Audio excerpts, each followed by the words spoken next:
Welcome back. All right, so the 10-game winning streak of the New Jersey Devils. They've done it. Absolutely remarkable, so I figured why not look through their season thus far, because it's still early enough to do that. And it's insane how far they've come and how quickly. They started the season with a 5-2 loss in Philadelphia. Not a remarkable game for New Jersey. A lot of setbacks, a lot of mistakes. Then they came home, and in their home debut, they lost 5-2 against Detroit. And they were very loud. Fire Lindy chants. And throughout the offseason, there had been speculation that, Lindy Ruff probably gone, should probably be gone.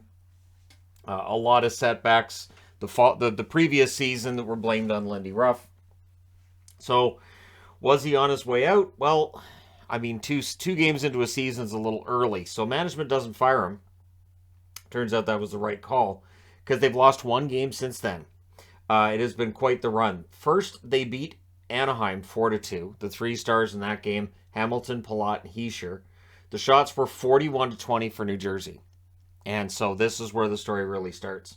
Then they beat the Islanders on the road, 4-1. The 3 stars, Palat, Bratt, and Hughes. Your shots, 43-17 in favor of the Devils.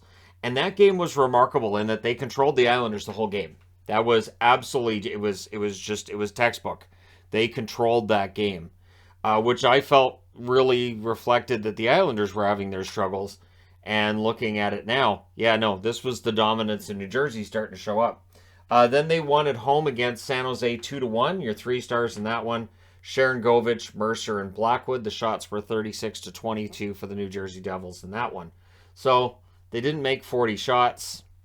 Lazy game by them, by their standards. Then they lost 6-3 against the Washington Capitals. The only 3-star that was a member of the Devils in that one is Marino. He was the 3rd star, but the shots in that one are 41-22 for New Jersey. So they still outshoot them by almost 2-1, but they lose the game. At this stage, they're 3-3. And there's no real indication yet of what we're going to see from the New Jersey Devils. That would start, and again, you can see the streak is at 10. So let's get into the streak. Let's look at these games. So first off, they go to Detroit. Detroit's the team that beat them in their home opener 5-2. And they played like it. They beat them 6-2. It was 2-1 New Jersey after 1 and 4-1 New Jersey after 2. New Jersey doesn't like to leave anything up to chance. Your 3 stars in this one, Bratt, Hughes, and Graves. The shots 41-22 in favor of New Jersey. The same shot totals as in Washington, or as against Washington, but this time, of course, they win it. Their power play hit on the only opportunity it had, and Marino stands out in that one with a +4, and Marino's play has been fantastic. So the streak is at 1. Not much of a streak there, but at this stage, you could say, well, they've won 4 of their last 5. Then they win at home against Colorado 1-0. And Jack Hughes with the winner on the power play at 2:59 of the 3rd period. So 5-on-5, it was pretty even. Your 3 stars in this one, Vanacek, Hughes, and Marino. The shots 24-23 for Colorado.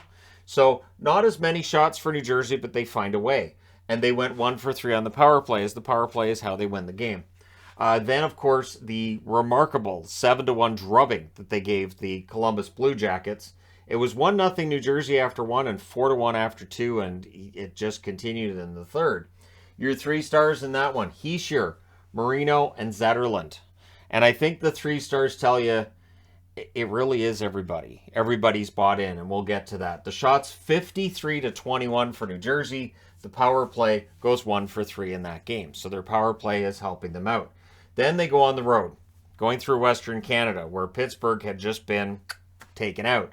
They win 5-2 at Vancouver. It was 2-0 New Jersey after 1 and 4-1 New Jersey after 2. Your 3 stars in this one, Hughes, Horvat, and Sharon Govich. So that's the first time during the winning streak where a player for a team not New Jersey ends up in the 3 stars. The shots were 37-23 for New Jersey. They hit on the only power play they had in that game. So opportunistic power play, and they win at 5-2. Then they won 4-3 at Edmonton, and this was the one that looked like they were going to lose. So this is the 5th game of the set, and looked like they were going to lose it. It was 1-1 after 1. It was 3-1 Edmonton after 2. And so when New Jersey came back and won in regulation 4-3, it was a bit of a shocker. 3 stars, Wood is the only of the 3 stars that's from New Jersey. Hyman and McDavid were also in the 3 stars. It is in Edmonton. Edmonton picking the 3 stars there. The shots, 43-37 for New Jersey. Some more shots against than usual, but that 43 shots, that's right around standard. Their power play was held off the score sheet 0 for 3, and it is the only time in the 10-game winning streak that their power play has been held off the board. So Calgary, they won 4-3 in overtime at Calgary. It was 3-1 New Jersey after 1, 3-2 after 2. Calgary would tie it. But on the power play, Zetterlund scores in overtime at 2:38, and that ends the game. So 4-3 is your final. Your 3 stars in that one, Zetterlund, Lindholm, so Flames in there, and Wood. Miles Wood's been very good through this 10-game winning streak as well. The shots, 35-30 for New Jersey. The power play, 1 for 5. So, again, they get that power play goal there. And that's the overtime winner. Then they come back home. They play Calgary again, one of the oddest home-and-homes we've seen. 3-2 win against Calgary. It was 1-0 Flames after 1, but it was 2-1 New Jersey after 2. Goals go back and forth. They win it 3-2 in regulation. Your 3 stars are Hischier, Hamilton, and Vanacek. The shots, 35-20 for Calgary. Power play, 1 for 5 again. So 2 for 10 in the 2 games against Calgary. Calgary probably glad they won't have to play New Jersey again. For Ottawa, they beat Ottawa 4-3 in overtime. That's a home game for New Jersey. It was 2-2 after 1 and 3-2 New Jersey after 2. Some good desperate hockey from Ottawa, but on a power play, Hischier scores at 4:27 of overtime to run the streak to 8 games for the New Jersey Devils. Your 3 stars in that one, Hischier, Pinto, so Ottawa Senator there, and Tatar. Tatar's been excellent through this too. Shots 41-28 in favor of New Jersey. Their power play goes 1 for 3. Then at home against Arizona, they win 4-2.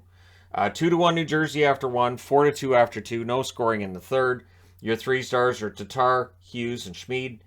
Shots 26-18 in favor of New Jersey. Power play 1 for 8. They had 8 opportunities, but they did get a goal, so their power play hits there. And then last night, they win 5-1 at Montreal. It was scoreless after 1. Montreal gave it their all, but after 2, it's 3-1 for New Jersey.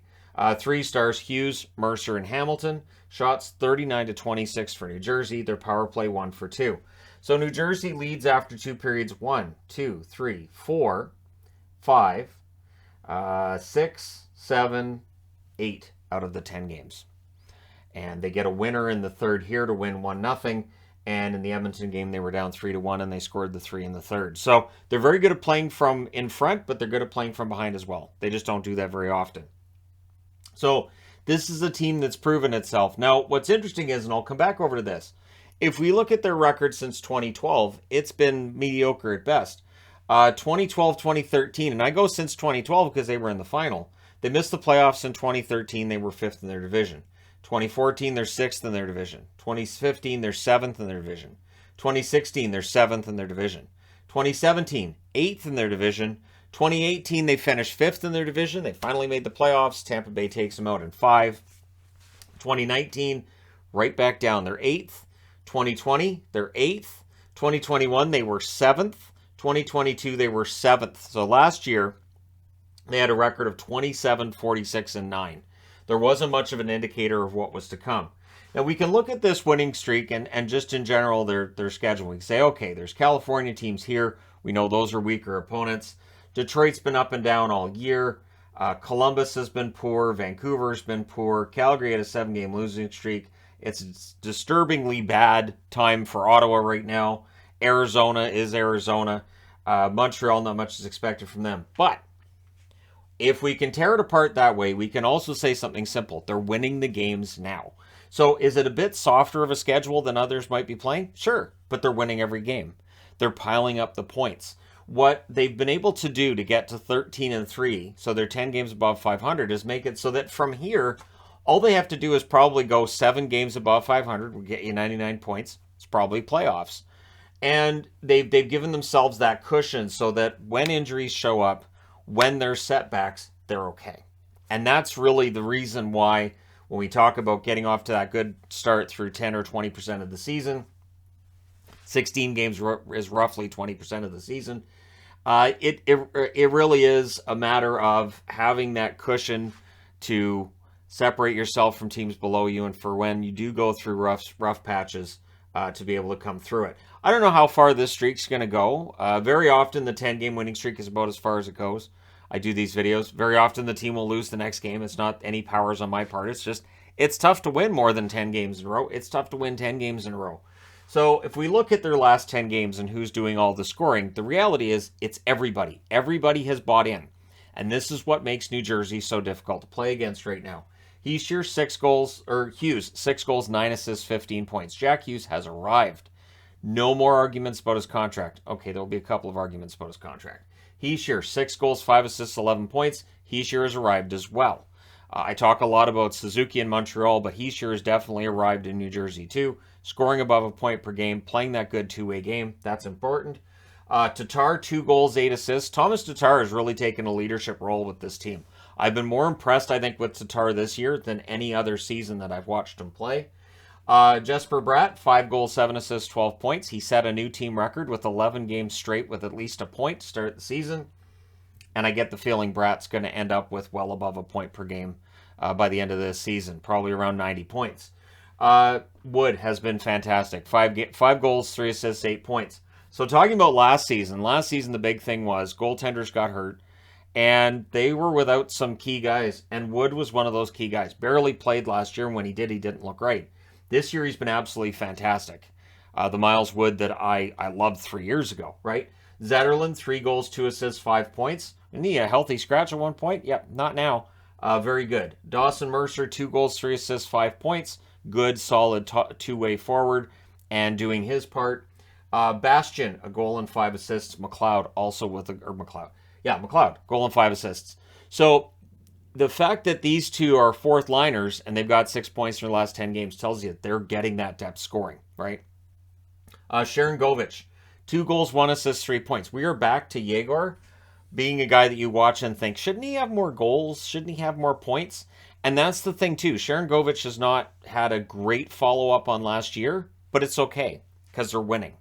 There's nothing more satisfying than watching your team go through a winning streak while a player is struggling, knowing he's going to come out of that, right? Sharon Govich is going to come out of this patch where he's only got 2 goals in 10 games, which is still a decent enough pace, but again, comparatively speaking with last season, you would think more than 3 points in 10 games for him.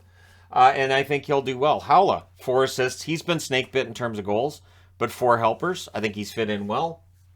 And Boquist with a goal and an assist. Again, just all 12 of those forwards have played their role. Then you get to the blue line. They're scoring on the blue line, which is key in today's game. Hamilton, 3 goals, 7 assists, 10 points. Dougie is worth every cent of his contract right now. Graves, 3 goals, 3 assists. He's been a tremendous pickup for the New Jersey Devils. Marino has been an absolute revelation. 2 goals, 4 assists, 6 points. You look at the struggles that Pittsburgh's going through. You look at what New Jersey's doing. Part of it is the addition of Marino on that blue line and really solidifying that top 4. And so I think there is a bit of a correlation, not a lot. I think there's other things with Pittsburgh, but I think the revamp of the blue line has kind of backfired on Pittsburgh, and New Jersey's happy. I don't think there's anybody saying, I really regret that we traded Smith for Marino. I don't think there's a New Jersey fan that's going to say it. Siegenthaler, a goal and 2 assists, 3 points. Any offense you get from Siegenthaler is a bonus. He's an excellent defensive defenseman. Severson, just the 1 assist. And that's fine. Severson's on the third pairing, along with Brendan Smith, who doesn't have points, but that's not really Smith's game. And so this is one of those times where you can look and say, well, Severson has been overrated a bit. He has at times, but they've got him pushed down now to third pairing, and it doesn't really hurt you. So Severson might be one that at some point in time, New Jersey says, well, we're going to have to move him to get somebody for something else, or maybe just to change things up. But right now, this is a team that's firing on all cylinders. In net, Vanacek's been 7-0 through this winning streak with a .934 save percentage. Schmid, in his call-up, his emergency call-up, 2-0 with a .920 save percentage. So that's how you get it done. Vanacek has had a remarkable bounce-back season this year after a bit of a down season with Washington. And probably, wears a little bit of a chip on his shoulder. There are definitely players in New Jersey that are playing like they got a chip on their shoulder. And that's important. But again, everybody's buying in. You're getting points from all over the roster. This is a team that I think this is sustainable on some level. I don't know that they can stay in first. The schedule is going to get tougher, and they're going to go through, as I said, rough patches. But they have certainly got themselves quite the cushion right now, and they're fun to watch. This is a team that takes a ton of shots. They outshoot their opponent. Let's see that. All 4 of those games here, even though they lost this one, they've been outshot twice. Twice during the winning streak. Twice. And that was Calgary, who outshot them 35-20 in New Jersey, and Colorado, who outshot them 24-23. I think it's okay if you're outshot by 1 shot by the defending Stanley Cup champions. And that game, Calgary was really bound and determined to win that because of the loss at home and needing to get out of that losing streak. And New Jersey still came through and won that one 3-2. So they've won in every way imaginable, I should say. And it'll be interesting to see whether or not this gaudy record continues to stay as it is for the New Jersey Devils. But there you go. 10-game winning streak. Very impressive. Let me know your thoughts in the comment section below as always. Don't forget to hit like and subscribe if you're browsing your way through. You just happened upon this video. Thank you guys so much for watching, for all your support. I will talk to you again soon.